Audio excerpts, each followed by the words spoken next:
Charles Darwin जी कह के गए हैं कि हम लोग इवॉल्व हुए हैं। इवॉल्व मतलब हम बहुत सारे जातियों से होते हुए, स्पीशीज से होते हुए, बंदरों से होते हुए अब हम एडवांस स्टेज पे पहुंचे हैं। ओशो नमन साथियों, बस ऐसे ही बैठे बैठे मैंने कहा थोड़ा ज्ञान पेला जाए।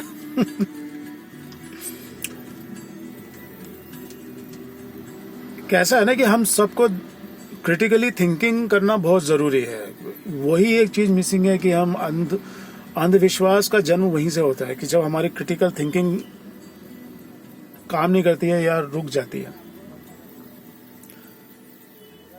तो अगर मैं इसको अगर मैं मेरी बात करूं कि अगर मैं अपने आसपास देखूं तो इतनी स्पीशीज हैं, इतने जानवर हैं, इतने जीव हैं, इतने जंतु हैं। कोई उड़ सकता है, कोई जंप कर सकता है, कोई क्या कर सकता है, मतलब ऐसी ऐसी चीजें कर सकता है कि जो कि मैं कल्पना भी नहीं कर सकता। मैं कल्पना भी नहीं कर सकता। ऐसी ऐसी चीजें पॉसिबल है उन लोगों के लिए। बंदर को ले लो, आप हाथी को ले लो, आप हिप्पो को ले लो। हिप्पोपोटामस कहने के लिए लगता है कि यार इतना मोटा जानवर है, ये क्या करेगा, मगर भाई साहब हमसे ज्यादा तेज तो वो दौड़ सकता है, हमसे ज्यादा तेज वो तैर सकता है। हाथी हमसे ज्यादा तेज दौड़ सकता है। तो हमारा ये समझ में नहीं आता है कि हम इवॉल्व हुए हैं कि हमारा डिवोल्यूशन हुआ है। मुझे तो ये समझ में नहीं आता।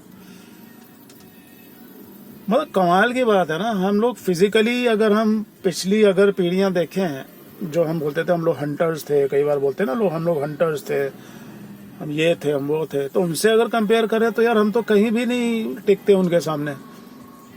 हंट करना तो दूर, हमसे तो 2 किलोमीटर भागने में भी मतलब पसीने निकल जाएंगे। तो ये हमारा अपग्रेडेशन हो रहा है या डिग्रेडेशन हो रहा है, ये मुझे समझ में नहीं आ रहा। तो हमारे साथ हो क्या रहा है? ये हमें जो कहानियां बताई जाती हैं, हिस्ट्री बताई जाती हैं, ये सब सही है या ये सब बनी बनाई बातें हैं? हमारी पिछली जनरेशन्स के साथ वास्तव में हुआ क्या कि हम कमजोर से कमजोर से कमजोर से कमजोर होते गए। ये जो टेक्नोलॉजी जो हम देख रहे हैं, हम टेक्नोलॉजिकल बहुत एडवांस हो गए। तो टेक्नोलॉजी एडवांस अगर जिसने, वो बहुत चुनिंदा मनुष्य थे। सारे मनुष्य तो टेक्नोलॉजिकली एडवांस नहीं हो गए ना। सबने आविष्कार थोड़ी किए हैं, चंद चुनिंदा मनुष्य थे और उन्होंने भी आविष्कार किए या उनको कहीं से टेक्नोलॉजी मिली, कहीं और दूसरे डायमेंशन से उनको वो टेक्नोलॉजी मिली, ये भी हमें नहीं पता है ना। तो हमें एक्चुअली कुछ पता ही नहीं है।